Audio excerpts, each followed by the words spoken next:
28वीं है। यूहन्ना की पुस्तक 19 अध्याय उसकी 28वीं है। 5वीं वाणी जो प्रभु यीशु मसीह के मुख से यूहन्ना 19:28। इसके बाद यीशु ने यह जानकर कि अब सब कुछ पूरा हो चुका, इसलिए कि पवित्र शास्त्र में जो कहा गया वह पूरा हो, कहा मैं प्यासा हूँ। परमेश्वर अपने कलाम इस समय होगा जब हम आप सच में ये समय बहुत अजीब सा है, क्योंकि जब सबकी वाणियों को सुन रहे थे तो मेरा भी हार्ट बीट बहुत तेज हो रहा था। मुझे लग रहा है कि मैं क्या ही बोलूँगी, कैसे बोलूँगी, कुछ तैयार किया है कि मैं बोल पाऊंगी।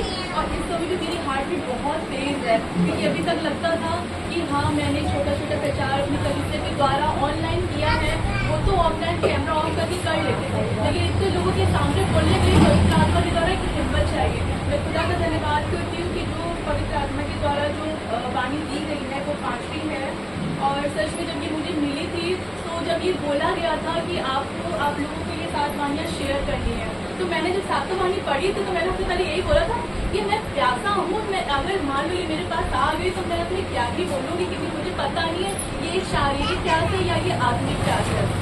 तो मैं बात से डरी थी, मैं कहा था जो होगा अच्छा होगा। और इत्तेफाक पवित्र आत्मा ने मुझे वही दे दिया जो मुझे बोलने में डर था कि मैं क्या बोलूँगी, लेकिन कुछ नहीं, पवित्र आत्मा शायद सिखाना चाहता है, और वो जो सिखाना चाहता है वो हमारे जीवन में करवाता भी है।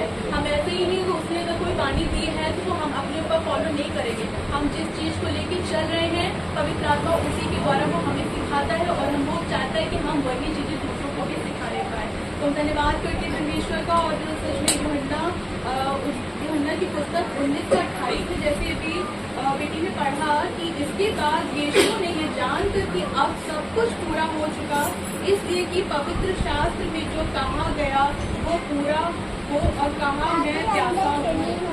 ये बात बहुत गहरी है, मैं प्यासा हूँ। आप सोच सकते हैं कि शायद यही पहल है जब खुदा यीशु मसीह उस क्रूस पे होंगे उस टाइम में, और वो सुबह के समय जब उस जगह से निकले होंगे उस भारी क्रूस को उठा करके, उस ऊपर खाबड़ रोडें होंगी, जरूरी नहीं कि उनकी रोडें बड़ी इतनी होंगी, वो टायर से पत्थर होंगे, लेकिन हो सकता है वहाँ पे बड़े बड़े पत्थर निकले होंगे, ऊंची नीची सड़कें होंगी, क्या पता उन्होंने अपने पैरों में कुछ पहना भी था कि नहीं पहना था।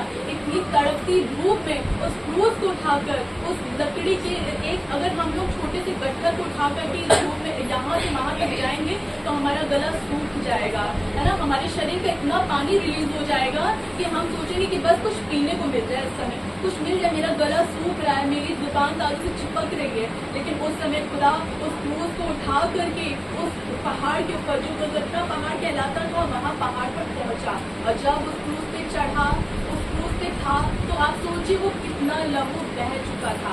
आप जानते हैं हमारी बॉडी में 70% वाटर होता है, 90% वाटर होता है, और 5% जो होता है वो प्लाज्मा होता है, बाकी हमारे न्यूट्रिशंस होते हैं और कुछ वेस्ट मटेरियल भी होते हैं। लेकिन वो जो 90% जब एक रात पहले क्रूस पे चढ़ने के एक रात पहले जब यीशु मसीह उस गethsemane बाग में जब प्रार्थना करने के लिए गए थे, और वो वहाँ बैठ के उस प्रार्थना को कर रहे थे, वो अभी मैं फील कर रही थी कि वो जो मेरा हार्ट था वो मैं महसूस कर रही थी, वो इतनी तेज पंप कर रहा था कि मुझे लग रहा था कि कहीं मेरा ब्लड प्रेशर बढ़ ना जाए, मेरा सर दर्द ना होने लगे, मुझे घबराहट हो रही थी, मुझे लग रहा था मैं कैसे लेट जाऊँगी, मुझे लेटने का मन कर रहा था कि ठंडा पानी पी लूँ। अब आप सोचिए कि जब उस जगह पे यीशु मसीह जी जब उस क्रूस पे थे और उनका लहू बह चुका था, एक रात पहले भी उनके पसीने के द्वारा वो लहू की बड़ी बड़ी बूंदें टपकी थी, है ना, उस वेदना को जब वो महसूस करते, वो बोल रहे थे कि मेरा हृदय फटा सा जा रहा है, वो उस चीज को महसूस कर रहे थे, क्योंकि उनको पता था कि कल उनके साथ क्या होने वाला है।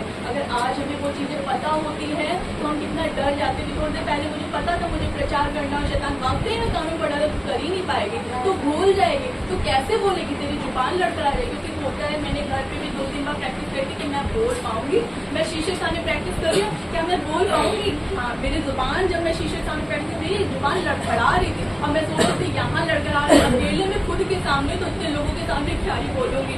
पवित्र आत्मा मुझे सिखाएगा, वही हिम्मत देगा, और वही हमारी प्यास जो थी वो मैं समझ पाई कि यीशु मसीह की वो प्यास क्या थी, उसका अर्थ क्या था, उसकी प्यास का अर्थ था। हम वो निकाल भी पढ़ लेते हैं इस चीज को।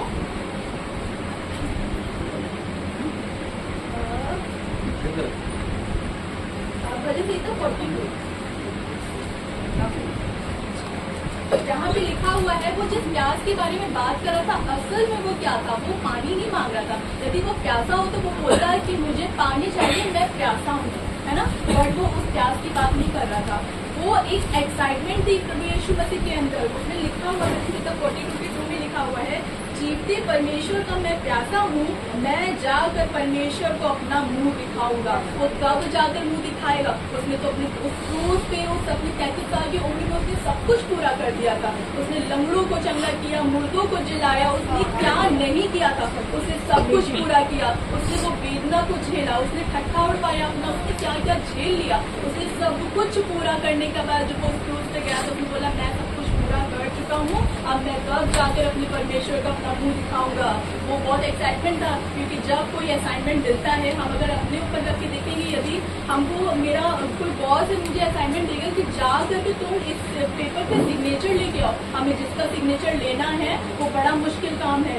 हम 1 महीना मेहनत कर रहे हैं, 2 महीना मेहनत कर रहे हैं, 3 महीना मेहनत कर रहे हैं, हमें आंसर नहीं मिल रहा है। हम लेकिन करते जा रहे हैं और वो प्रोसीजर बढ़ता जा रहा है।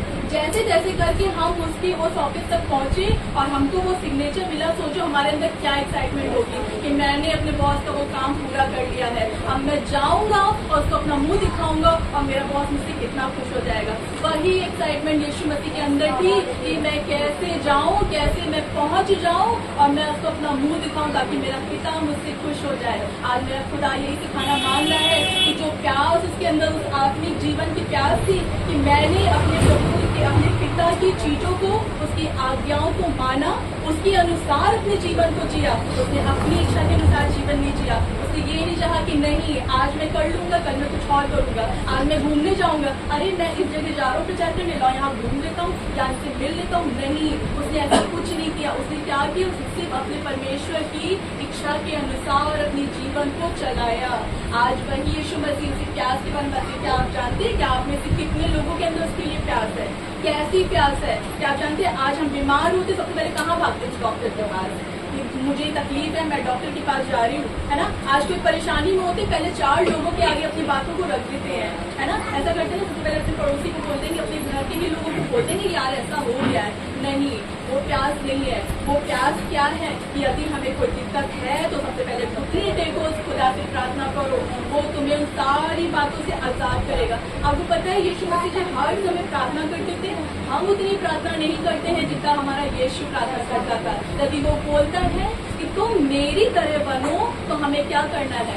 उसकी तरह प्रार्थना करना है, उसकी तरह चलना है, उसकी तरह ही अपने हर एक स्वभाव को रखना है। अभी सीखा कि कैसे अपने लोगों को माफ करना है ना। अभी सीखा उसके बाद कि कैसे उसने लोगों को वाचा दी। एक तरह से पहली जो उसने वाणी बोली वो एक प्रार्थना थी, उसने जो दूसरी वाणी बोली वो एक वाचा थी, उसने जो तीसरी वाणी बोली वो एक क्या थी? पीड़ा थी। और उसके बाद जब अब जो मैं बोल रही हूँ वो उसकी एक मांग है। वो मांग कर रहा है कि मैं प्यासा हूँ। किसका प्यासा हूँ? आप लोगों के प्यार का प्यासा हूँ। आप लोग उनके अनुसार चले, जैसे उसने अपने जीवन को अपने पिता के अनुसार जिया, आप भी उनके अनुसार जिए। मेरा खुदा इतना महान है कि उसने जब बपतिस्मा के समय उसने सबसे पहली प्रार्थना करी थी, है ना। उसने बपतिस्मा के समय प्रार्थना करी और वो जो अपने आप को जाहिर कर रहा था उस खुदा के लिए कि मैं जो हूँ सो हूँ, वो परमेश्वर ने बोला और वो यीशु मसीह ही है कि मैं जो हूँ सो हूँ। वो प्यार थी। अगर हम देखें तो आज के समय में तो बोलते बोलते मेरे ही प्यास लगने लगी है। मैं क्या बोलूँ, मेरे ही गला सूखने लगा है। लेकिन सोचिए उस खुदा को कैसा फील हो रहा होगा जब उसने बोला कि मुझे प्यास लगी।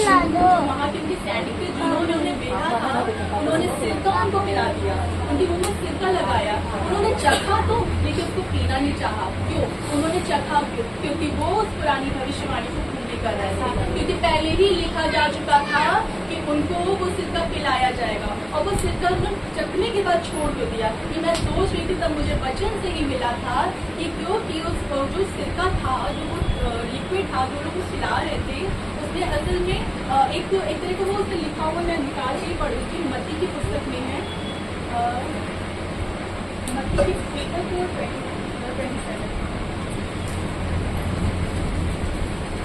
27 के और 34 में लिखा, उन्होंने चित्त मिलाया हुआ दाखरस उसे पीने को दिया, परंतु उसने चख कर पीना ना चाहा।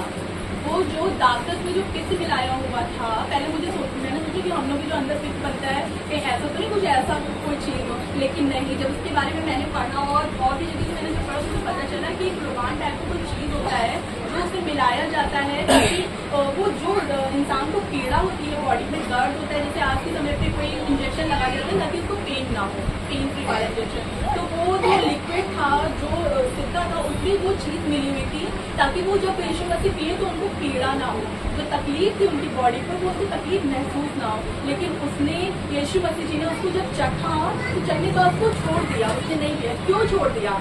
ताकि वो उस दर्द को उसको महसूस कर सके, वो एक फ्री वाली मौत ना मरे, वो ऐसा ना जाहिर करे कि हाँ मैंने तो वो ले लिया था, मैं मर गया हूँ, मुझे तकलीफ नहीं हुई तो मैं तुम लोगों की तकलीफ को क्या ही समझूंगा। लेकिन ऐसा नहीं हुआ, उसने उस तकलीफ को सहा, उसने हर एक पेन को अपने अंदर फील किया। उसका लहू जब बहता जा रहा था तो सोचो उसकी बॉडी से पानी खत्म हो रहा था, उसका पानी लहू जो था उसके पेट पे, उसकी बॉडी पे जमने लगा था क्योंकि पानी की क्वांटिटी खत्म हो चुकी थी। उस पीड़ा को जब वो झेल रहा था तो वो क्या महसूस कर रहा था? क्या मेरे लोग मेरे लिए ऐसे प्यासे होंगे? क्या आज के लोग मेरे लिए ऐसे प्यासे होंगे? क्या मेरे लिए जो मैं उनके लिए कर रहा हूँ, अपनी जान को दे रहा हूँ, इस पीड़ा को झेल रहा हूँ, क्या मेरे लोग मेरे लिए ऐसा कर सकेंगे? हाँ, मेरे लिए खड़े हो सकेंगे? वो उस प्यास को कह रहा था, वो कह रहा था कि मैं प्यासा हूँ और मेरे लोग मेरे लिए भी ऐसे ही प्यासे हो जाए, मेरे लोग मेरे लिए भी ऐसे ही अपने घुटनों को टिकाने लगे और वो कहें कि जैसा मेरा यीशु था अपने पिता को अपने मुंह दिखाने के लिए, ऐसा मैं भी काम करूँ और ऐसे काम करूँ कि मैं खुदा को अपना मुंह दिखाने पाऊँ। ऐसे काम ना करो। यदि मैं किसी को क्षमा नहीं करूँगी कि अपने परमेश्वर को अपना मुंह दिखाने पाऊंगी? नहीं दिखाने पाऊंगी, है ना। या अपने परिवार की अगर केयर नहीं करूंगी, यीशु मसीह जी ने उस अपनी माता के लिए यूहन्ना को नियुक्त किया कि आज से ये तेरी माता है ना। उस जाते जाते वो अपने परिवार की भी केयर करके गए। ऐसा नहीं है कि मैं अपना पिता के पास जा रहा हूँ, अपने आप को ले जा रहा हूँ, मेरी माता ऐसे ही रह जाएगी, नहीं। उसने पहले से ही उनके लिए उस जगह को बना दिया था। कितनी अद्भुत बात है कि परमेश्वर हमारे लिए कितनी दूर तक सोचता है। वहाँ खड़े हर एक जन के लिए उसने माफी को मांग लिया। उस क्रूस पे चढ़े हुए उस जो डाकू था उसके लिए भी उसने वहाँ पे जगह तैयार करवा दिया। क्या किया उसने? अपने सारे कर्तव्य को वो पूरा करते चला गया। उस क्रूस पे रहने के बाद भी उसने जब बोला कि सब पूरा हुआ तो उसकी सारी चीजों को पूरा कर दिया था। उसने हर एक चीजों को पूरा कर दिया था, खत्म करते हुए चला, ताकि जब मैं जाऊं तो कोई भी चीज अधूरी ना रह जाए, कि मेरा खुदा बोले कि तूने ये काम छोड़ा। ऐसा नहीं किया, उसने उन सारे कामों को पूरा किया जो मेरे पिता ने उसको आज्ञा दी थी। मैंने सोचा था कि यीशु मसीह जी को एक ही जगह भूख लगी थी जहाँ पे उन्होंने अंजीर के वृक्ष का जिक्र किया था, उसे श्राप दे दिया था। उसके बाद उसे एक जगह और उनको भूख लगी थी जब उनके चेलों ने बोला कि क्या उसके लिए कुछ खाने को लाया है। ये मैं पढ़ूंगी कि यीशु मसीह का भोजन क्या था। ये लिखा हुआ है यूहन्ना 4 का 33 और 34 में।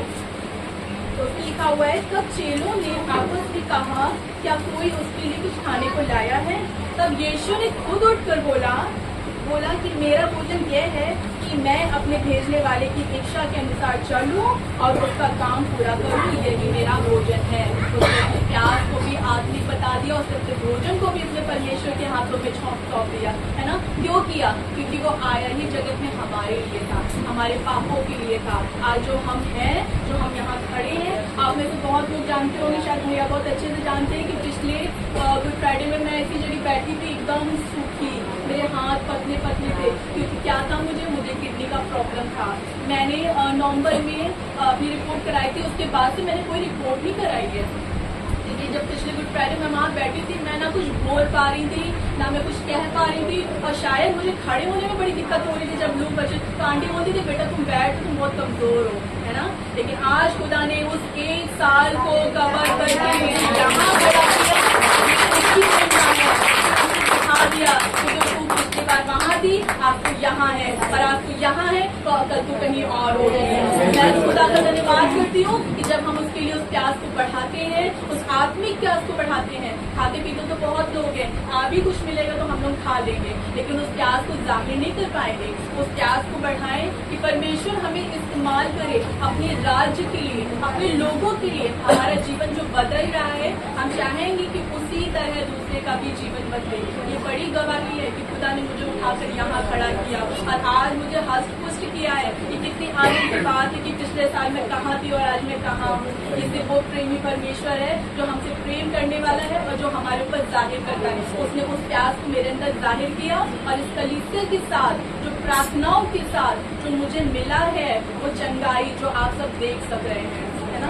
चंगाई का मतलब ये नहीं होता कि हम इंटरनली सही हो गए। चंगाई का मतलब ये होता है कि हम फाइनेंशियली भी सही हो गए, हम बॉडी से भी सही हो गए और हम आत्मिक जीवन में भी उन्नति कर रहे हैं। वो प्यास होती है जब मैंने खुदा के आगे घुटनों पर टेकी और मैंने उनसे बोला कि खुदा मुझे तेरी जरूरत है, आज मैं खाली हूँ, मैं ऐसे जीवन को जीना नहीं चाहती हूँ कि मेरा जीवन जो चल रहा है बीमारी में है, उसे मुझे रोग के सैया में से उठाकर खड़ा किया। ये कौन कर सकता है? ये हमारा परमेश्वर कर सकता है। उसने जब अपने बेटे को दे दिया तो वो अपनी बेटी को क्यों ना बचाएगा। जैसे उसने मुझे बताया, सच में अभी दीदी बोल रही थी कि शायद समीपों सी बहन होती तो उनके अंदर और भी शायद वो ग्रेस काम करता जो इस समय यहाँ पे कर रहा है। वो चंगाई काम करती जो इस समय यहाँ कर रही है इन वाणियों के द्वारा। मेरा खुदा जो बहुत महान है वो आप में से हर एक के जीवन में कार्य को करना चाहता है। बस क्या चाहता है कि आप अपनी प्यास को बढ़ा दे। आज अगर कलीसिया 3 टाइम मीटिंग ना करा तो मुझे नहीं लगता है कोई 3 टाइम बैठ पाएगा। कोई नहीं बैठ पाएगा, इंक्लूडिंग मी। मैं भी नहीं बैठ पाऊंगी कि सुबह 5 बजे उठ के मैं अपने घुटनों को टेकूं, है ना। लेकिन नहीं, खुदा ने कलीसिया भी ऐसे दे दी है कि तुम ग्रोथ करते जाओ, ग्रोथ करते जाओ, ग्रोथ करते जाओ। अब वो ऐसे इस्तेमाल करेगा कि कोई सोच भी नहीं सकेगा कि इस कलीसिया के लोग उठ उठ के कहाँ कहाँ नहीं पहुंच गए हैं। मैं खुदा का धन्यवाद करती हूँ। मैंने सिर्फ में छोटा समय लिया, मैंने तैयार बहुत कुछ किया, लेकिन मैं जानती हूँ परमेश्वर इतने सही वचन से आप सबके जीवन में काम करेगा। खुदा के लिए धन्यवाद करती हूँ।